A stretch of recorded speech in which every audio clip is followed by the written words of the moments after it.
Why did Russia invade Ukraine? Well, the answer, of course, is not very simple, but you have to understand one point that perhaps, especially from an American point of view, is not readily understood. The Russian mentality is very different from our Western mentality. We have a modern, let's call it, democratic-oriented mentality, whereby we easily accept a democratically elected government as being legitimate. Russians have much more of a very, let's call it, old or backward mentality, by which they like a very strong man, a very strong person at the helm. This was so since the times of the Tsars. This was so during the Soviet period. This is so even today. So to attack the president of the Russian Federation, Vladimir Putin, as being a dictator, it doesn't make sense for a Russian, because Russians love this type of strong man at the helm. That said, we have to bear in mind the recent history from the Soviet Union up to our days. The Soviet Union, from a Russian nationalist point of view, was a golden period for Russia, because Russia raised to the status of superpower alongside the United States. In fact, it was not so. The only real superpower in the 20th century were the United States, and Russia was basically a fake. But anyway, that was the perception. Now, when the Iron Curtain crumbled at 1989, 1990, then the Soviet Union dissolved in 1992, Russia went into a period of great turmoil, and it became increasingly weaker and weaker. In this context, Russians began to develop a sense of inferiority, a complex of inferiority, whereby they were yearning to regain at least part of their old glory.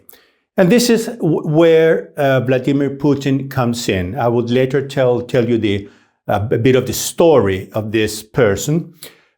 He came in proclaiming himself the restorer of the glories of Russia, including the Soviet period. First he was minister in the Yeltsin period, President Boris Yeltsin. Then he became president in the year 2000. He was re-elected up to 2008. Then he governed through his henchman, Medvedev. Then he was re-elected. He changed the constitution, and now he can govern forever. But anyway, the first thing Putin did, he reorganized and recentered, retook all the elements of power, recentering them in Moscow, in the government, which is controlled. In the Soviet times, it was controlled by the KGB. Now it's controlled by the FSB, the Federal Securities Bureau, which is the same thing as KGB, the new name of the KGB. I remember I interviewed one of the famous dissidents, Russian dissidents, Vladimir Bukovsky. Remember, there were three great dissidents, Alexander Solzhenitsyn, Andrei Sakharov, and Boris Bukovsky, Vladimir Bukovsky. And he told me in 2002, keep an eye on Putin, because he's reconstituting the Soviet Union with a different name. Indeed, he recentered, regathered, recompacted, so to speak, the assets of the old Soviet Union that had crumbled during the Gorbachev and Yeltsin periods. When this was already done, he had recreated the strong centralist government.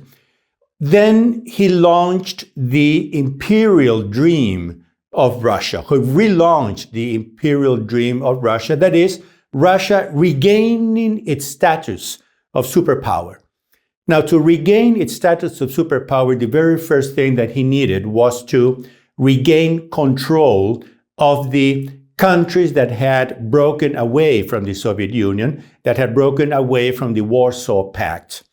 Of course, he couldn't regain Poland or Hungary, of those countries. So he began by regaining control of those areas more closely linked to the Soviet Union, Belarusia, Georgia, Chechnya, etc., etc. So this was and I'm answering the question, why did Russia invade the Ukraine? So you see, it was a necessity of its own expansionist spirit. Then in 2014 came the invasion of Crimea, the creation of the two pseudo-republics of Donetsk and Lugansk on the eastern side of Ukraine under Russian influence. They began to agitate the Transnistria, which is on the western side of Ukraine, bordering Moldavia, in order to proclaim an independent republic, etc., etc. Back then, Putin was checking out the degree of reaction the West would have, and the West didn't do anything. The West let him proclaim the republics of Ossetia, Ingushetia.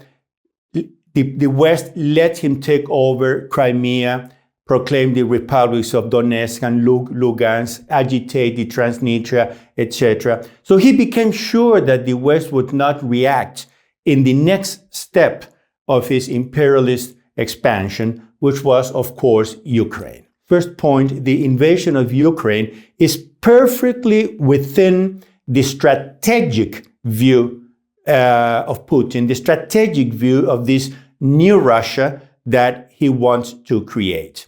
Now, a second point is this. The Russian economy is in shambles. The Russian economy goes from bad to worse because it never really transformed itself into a modern economy. What there is of production in Russia, and I should have said this at the beginning of my answer. I know Russia very well. I've been there many times.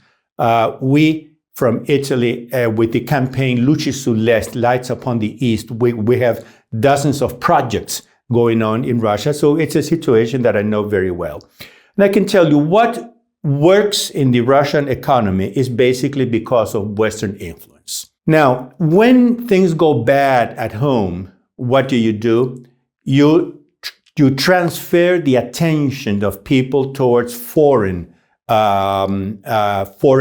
interventions, foreign wars. It was so with Georgia, with Chechnya. It was so in Syria. Remember that Russia also intervened in Syria against the Muslim fundamentalists, etc., etc. So you sum all these reasons and you get a partial. I said partial because, of course, there are so many other elements to be taken into consideration. But you already have the basic elements of why Russia invaded the Ukraine.